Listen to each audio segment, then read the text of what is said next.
to Bruges!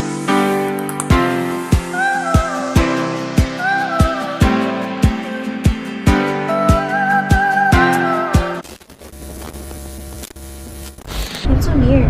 Oof.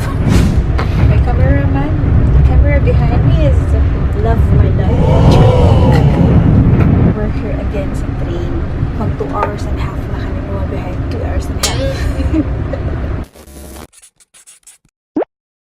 From Luxembourg train, guys, we have one layover. We transfer another train. So this one now is the second train now going to Brugge.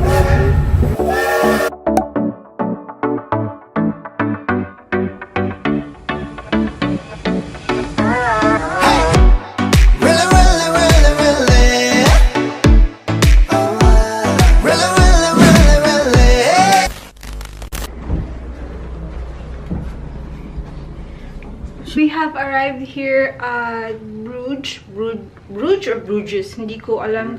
Bruges. Tama ba yung pagka-litok ko, pagkasabi ko. So, around 4 PM na ngayon, guys. Parang whole day yung travel namin from Luxembourg. We left there around 11. And then we arrived here 4 PM. So, quick room tour again tayo for another hotel that we're staying. Ito yung hallway main door niya. Yan. Then from there, mirror.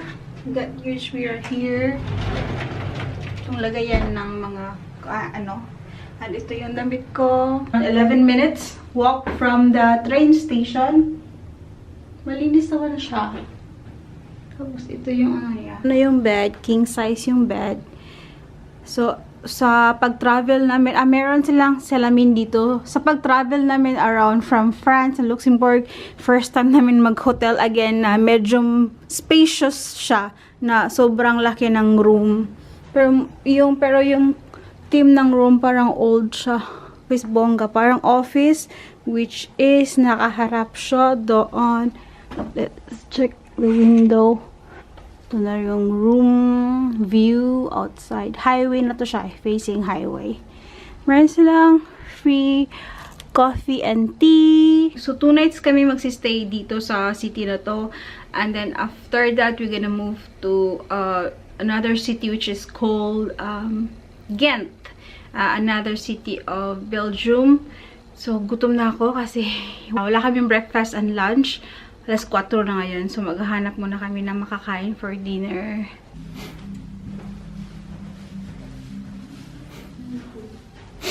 One tip, pag pupunta kayo ng Europe, kasi some of the countries, they only serve, like, not all day. You have specific time to serve, like, lunch and then dinner. So, now, around 5 PM pa, we don't serve food at all. So, yung dinner time nila is 6 PM. So, we're gonna wait like an hour. So, beer muna tayo ngayon. Shot muna. Magulat kami kung an hour para makakaon. Time check, guys. 6 PM na. Finally, makakain na rin kami. So, ito yung dinner namin. We ordered like 1 dish lang. Like, main dish agad. Wala ng entry or appetizer. Kasi, for sure, we know already na malaki yung mga servings nila. Ito yung in-order ko, actually. Chicken siya. See, it's like a half of the chicken, guys. It's also with fries and salad itself. Yan. And then we got beer. Katlo ko na tong glass ng beer. So, hubog na ta karon. Hi guys, we are now here at Bruges, what do you call that? Today it is our first whole day in here. So, let's go. Samahan niyo kami. Ito. So, they have like a Christmas market over here. Wow. So, at night, mas maganda to siya kasi maraming lights yung mga kahoy. But they open, actually it's still morning and they are open already, the market. This is just a short trip here in the city. So in this video, I'm gonna show you the list of what we're going to do in here for a day. Okay, when in Bruges, number 1, you need to get drunk. Kidding. Okay, my top one is visit the chocolate store here.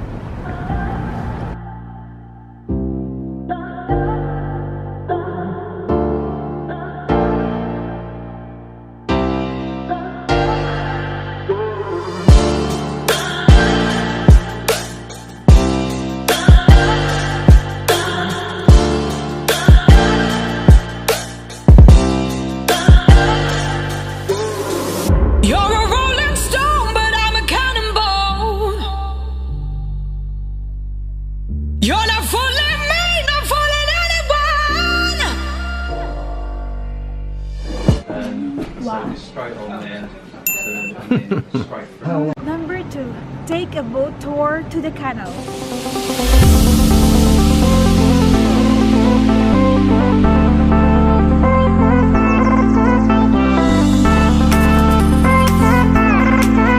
Taking a boat tour is only €8.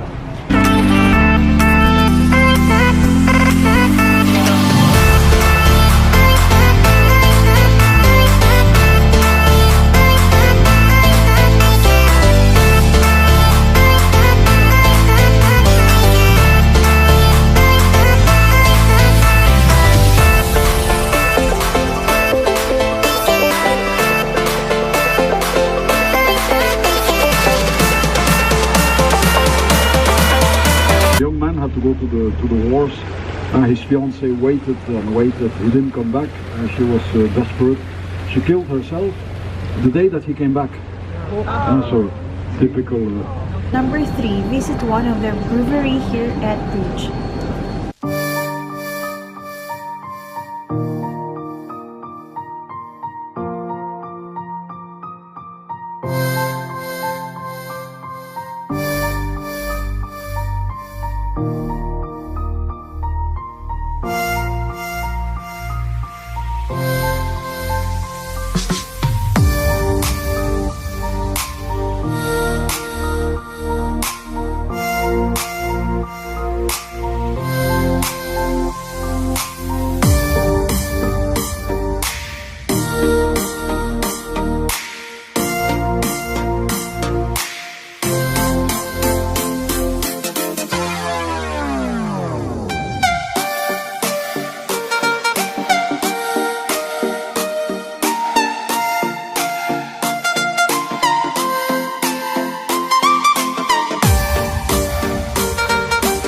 We're done with the tour, guys. So, yung ticket dito is €10.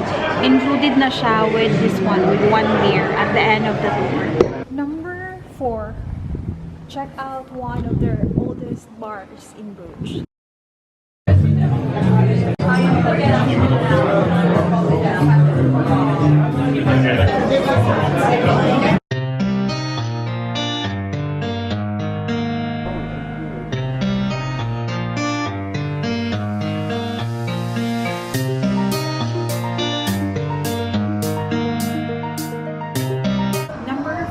Don't forget to get one of the chocolates, best chocolates in here.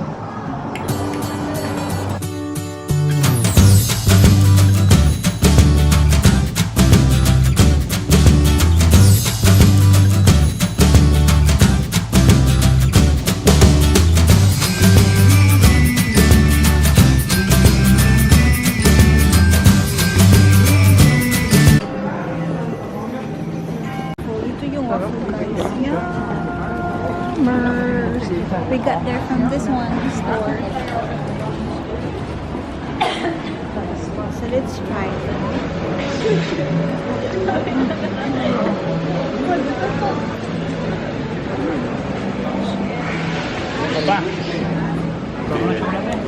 Masarap siguro. Yummy. Stay for the night if you want to. I can show you what my dreams are made of. As I'm dreaming